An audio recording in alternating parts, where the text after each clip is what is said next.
alterando la paz a los puertorriqueños, que lo que quieren buscar es bienestar en la playa pública, de las pocas cosas gratis que tenemos. O sea, ¿cómo es posible algo que lo único que puede generar es bienestar en la gente? Que ustedes quieren que hagan los puertorriqueños, que se vaya todo el mundo de la isla. Eso es lo que ustedes quieren. Dale, porque esto es lo que está pasando. Y la señora me dice que yo le estoy bloqueando la entrada de su casa. De mi casa. De su casa, mira. Eso dijo ahorita, gracias. ¿Qué dijo? De su casa usted dijo. Lástima que no la estaba grabando antes. Así que está mintiendo ahora. Está cambiando la versión. No, es que... No, usted es la que está alterando la paz aquí porque llegamos en paz. Nosotros llegamos en paz aquí. Voy a quedar tranquila porque ya me dieron como... Pues señora, ¿por qué usted no ha sacado a todos los caiteros? Porque todos los caiteros aquí le pueden caer encima con una cometa de esas. Ah, pues claro, pues no. Pues ¿cuál es la lógica? Pues ¿cuál es la lógica? Pues por eso es lo que usted quiere, entonces ya lo dijo, está grabada. Está grabada, que se quiere meter con nosotras. Dijo que se quiere meter con nosotros. Pues yo se lo voy a enseñar esto. No se quiere meter con ellos, acaba de decir, ¿verdad que sí? Que se quiere meter con nosotros. Está grabada, para que sepa. Está grabada. Contrólese usted. Porque yo estaba muy tranquila. Estaba muy tranquila. Okay. Let's pause for a minute. Because if you think what you just watched is about Americans versus Puerto Ricans, you already missed the point. This clip right here is why the phrase Gringo Go Home keeps getting completely misunderstood online. What you just saw wasn't a gringo getting told to leave. That was two Puerto Ricans arguing over access to a public beach. And yet moments like this keep giving us proof that Puerto Rico is not anti-outsider. So today, we're clearing this all up. Gringo Go Home is not about individual people. It's not even about tourists, and it's definitely not about anyone whose mere presence exists on the island. It's about systems and what happens when those systems start pushing locals out of their own home, even by other locals. Over the last few years, Gringo Go Home has shown up everywhere in Puerto Rico. Protests, murals, social media, even casual conversations.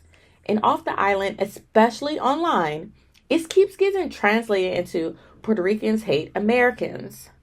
And that translation is wrong. But I completely understand why it exists. As being somebody who has been on the negative side of this, I can distinctly see why. There's nuances to this conversation that people often miss. But here is the day is where we correct those things, where we reground ourselves in understanding what it is that Gringo Go Home is actually supposed to represent. The phrase is responding to economic pressures, not identity. Tax incentives for wealthy outsiders who come in and exploit.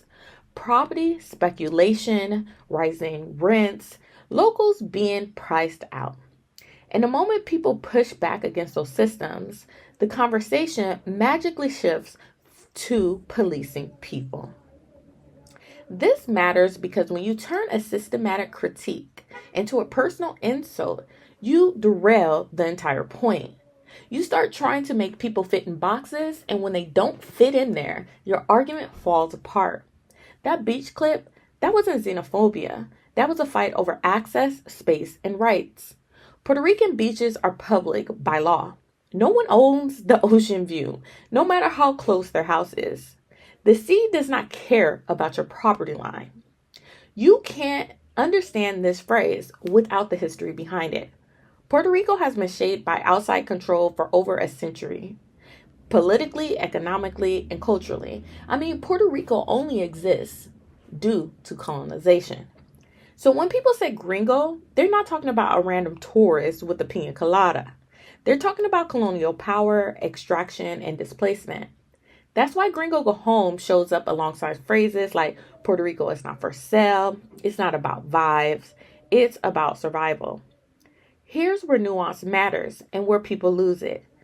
If you collapse gringo into anyone who isn't Puerto Rican, you turn a political critique into xenophobia. And once that happens, the real targets disappear. Because the people actually causing harm don't feel offended. They actually feel protected. The only people who start questioning their presence are the ones who actually really care. Those are the ones that actually stay away, and you leave it an open playground for those who do not care about Puerto Rico or what happens to the culture and legacy here. And here's the irony.